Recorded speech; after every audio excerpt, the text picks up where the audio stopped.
বিশ্বনবী জুমার খুতবা দিচ্ছেন, হঠাৎ বিশ্বনবী দেখলেন হাসান আর হুসাইন লাল দুইটা জামা পরে জুমার মসজিদের মধ্যে ঢুকে একবার কাতারের এইদিকে দৌড় মারে, আরেকবার ওইদিকে দৌড় মারে।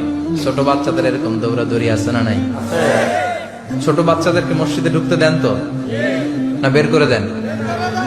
বের করে দেয়। সর্বনাশ, বাচ্চাদেরকে মসজিদ থেকে বের করবেন না, কখনোই বের করবেন না। তুরস্কের বিভিন্ন মসজিদে বড় বড় ফেস্টুন দিয়ে লেখা থাকে, তারাবির নামাজে, জামাতের নামাজে মুরব্বীরা যখন সামনে নামাজ পড়বে, পিছন থেকে যদি ছোট বাচ্চাদের চিল্লা চিল্লি আর কিচির মিচির শব্দ শুনতে না পাওয়া যায়, তাহলে ভবিষ্যৎ প্রজন্ম নিয়ে আপনারা চিন্তিত থাকুন।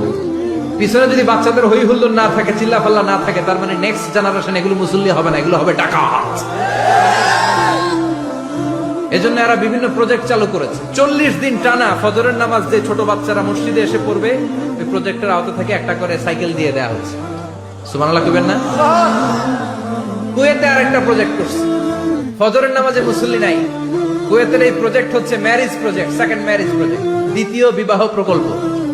কি কাজ এই প্রকল্পের? তারা ঘোষণা দিল, মসজিদে ফজরের সালাতে মুসল্লি পাওয়া যায় না, তো যারা যারা ফজরের নামাজে মসজিদে আসবে না, টাইমলি আসবে না, তাদেরকে মসজিদের টাকা দিয়ে মসজিদের অর্থায়নে দ্বিতীয় বিবাহের ব্যবস্থা করে দেওয়া হবে।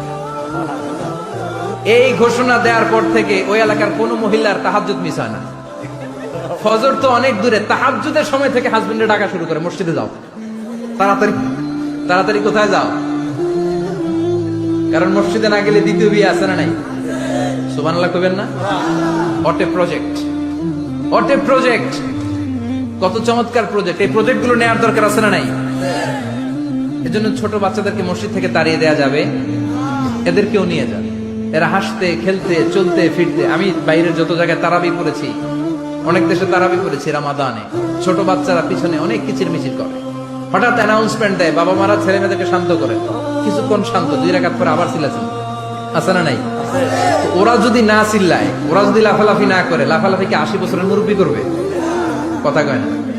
মুরব্বী লাফালাফি করলে এটা মানাবে? ছোট বাচ্চারা লাফালাফি করবে, একজন আরেকজনের কামড় দিবে, কাঁচের গ্লাস ভাঙবে, এটাই পৃথিবীর সৌন্দর্য। চিল্লায় বলেন ঠিক কিনা?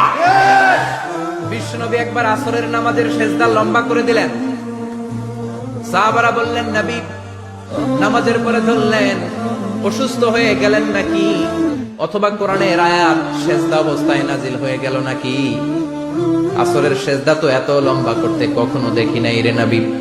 বিশ্বনবী বললেন, না, অসুস্থ হই নাই, কোরআনের আয়াত নাজিল হয় নাই। আমি যখন সেজদায় লুটিয়ে পড়েছি, আমার কলিজার টুকরা নাতি হাসান আমার কাঁধের উপরে চেপে বসেছে। আমি যদি সেজদা থেকে মাথা উঠাই, হাসানের কষ্ট হয়ে যাবে, তাই আসরের একটা সেজদা আমি ইচ্ছা করেই লম্বা করে দিয়েছি। কি নবী ছিল, কি মায়া ছিল নাতিদের সাথে। হাসান হুসাইন, বিশ্বনবী যে নবী হচ্ছে সব নবীদেরও সর্দার, ওই নবীরে ঘোড়া বানায়া, বিশ্বনবীর বাবরি চুল ছিল তো, ওই চুল ধরে এরকম ঘোড়া ঘোড়া খেলত। বিশ্বনবীর কাঁধে বসে বিশ্বনবীর বাবরি চুল টেনে টেনে কয়ে, এটা আমার ঘোড়া। হাসান হুসাইনের গায়ের এমন কোন জায়গা নাই যে জায়গায় বিশ্বনবী চুমা দেয় নাই।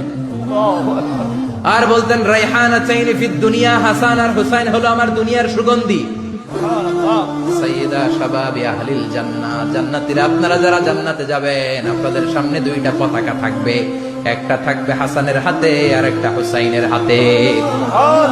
বিশ্বনবী মসজিদে নববীতে জুমার খুতবা দিচ্ছেন, হঠাৎ হাসান আর হুসাইন লাল 2টা জামা পরে কাতারের মধ্যে দৌড়াদৌড়ি শুরু করলেন। বিশ্বনবী খুতবা থামিয়ে দিলেন, মিম্বার থেকে নেমে হাসান হুসাইনকে 2 হাতে টানতে টানতে মিম্বারের উপরে নিয়ে আসলেন, যাতে মুসল্লিদের ডিস্টার্ব না হয়ে যায়। হাসানকে ডান হাতে ধরে, হুসাইনকে বাঁ হাতে ধরে বাকি খুতবাটা বিশ্বনবী তখন শেষ করলেন।